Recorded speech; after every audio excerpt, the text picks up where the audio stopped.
But some of the demands that have been floating around, Tegan, you said you have that list. Could you read those off?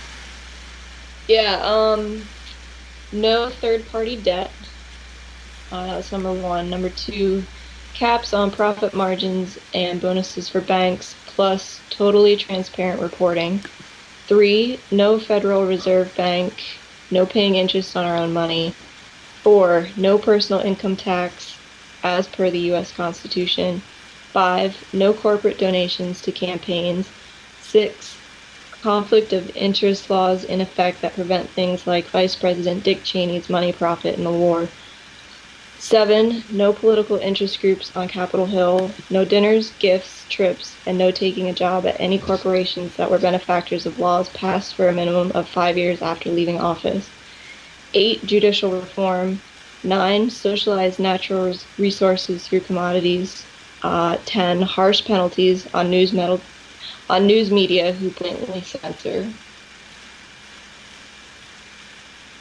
So yeah, those are the top 10. Yeah, that's the list of 10 demands. There are 10 demands that I definitely agree with wholeheartedly. There was a lot of discussion happening at that place. So there's a lot of other ideas happening. But as I keep telling people, I think that those 10 ideas and the movement in general are simply a starting point. You know, it's going to take a lot more than people protesting and talking, and a lot longer than a year or two to make any kind of reform to a system that has been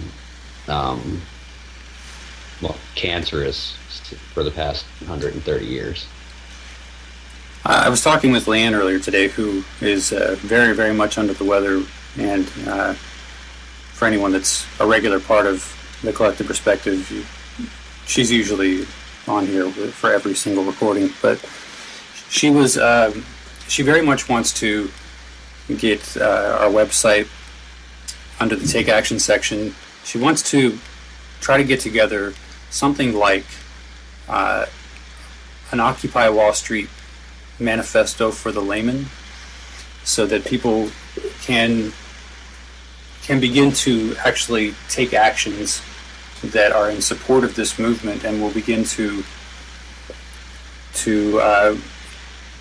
actually make these ideas come to life, such as there is the Move Your Money project.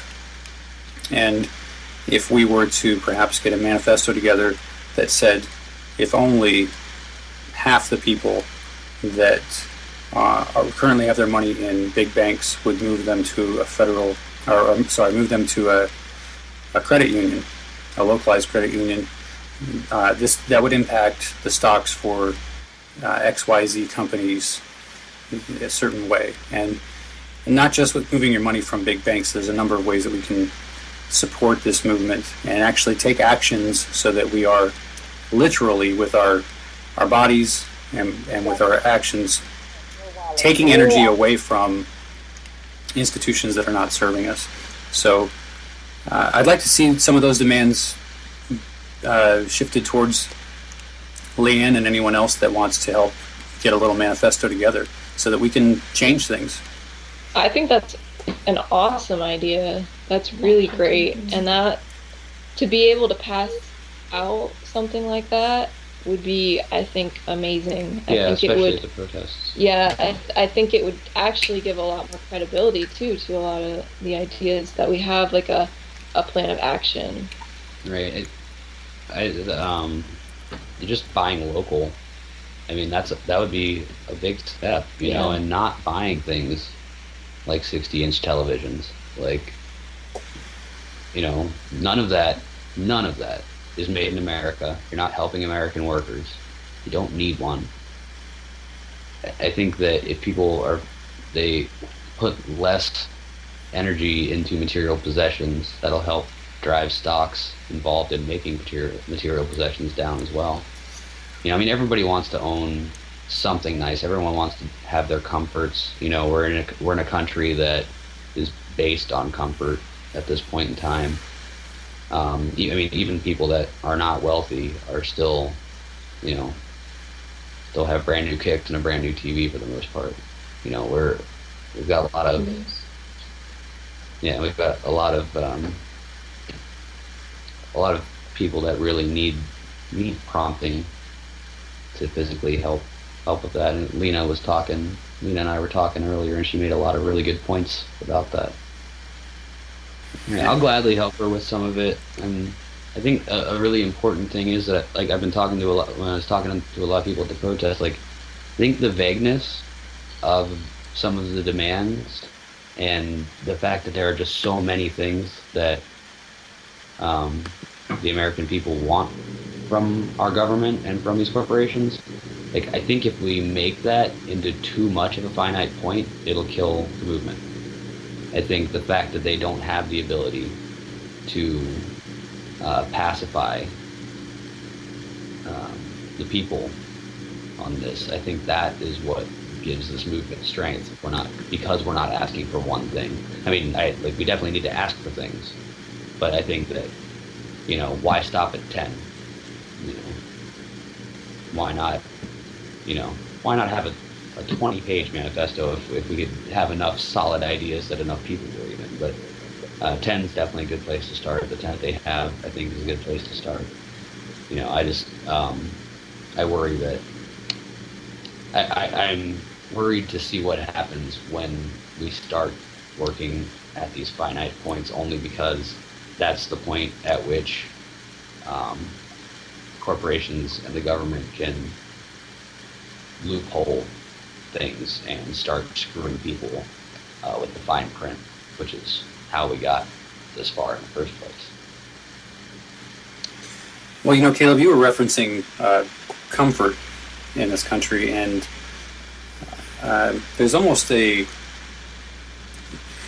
American dream is almost a myth now for a lot of people, and it's still hard, I think, for a lot of people to let go of the idea that if they see wealthy people enjoying the finer things, even if they're in virtual, you know, squalor, that they can get there too, and that can and should be the case. And I definitely am one that promotes life is 10% what happens to you and 90% what you do with that. But the idea that we can all have a comfortable life if we, you know, quote, play by the rules and do all the things that the citizens are supposed to do, it's just not realistic anymore. And the middle class has been squished, and it's harder and harder for people to make a decent living. Just statistically, from 1970 to 2000, productivity among American workers more than doubled, but our wages went down. And meanwhile, the wealthiest people have rigged the system to their advantage. So here's my question for you with regard to comfort. You have people out there who are still subscribing to this, what I would call a fiction, that they can achieve the same level of wealth and success and happiness. These same people are going to be the most virulently opposed to the Occupy movement, and I'm not sure if you've come across them already or seen any of their posts or whatnot, but there are definitely those out there that are really uncomfortable with the idea that lots of people want to restructure society as we know it. Have you seen that? Have you been a part of any conversations like that? And whether you have or not, what would you say to those people? I've seen that, and what I would say to those people is that they're afraid of the change part. They're afraid of the change. They're not afraid of. I mean, they might not necessarily be afraid of standing up for themselves. They might not be afraid of. They might not be afraid of a corporation or the government in particular, but they just don't want things to change because it means that they're going to have to work. And Tegan and Lena keep pointing at this book that we were just talking about when we got on here with you called "Who Moved My Cheese?"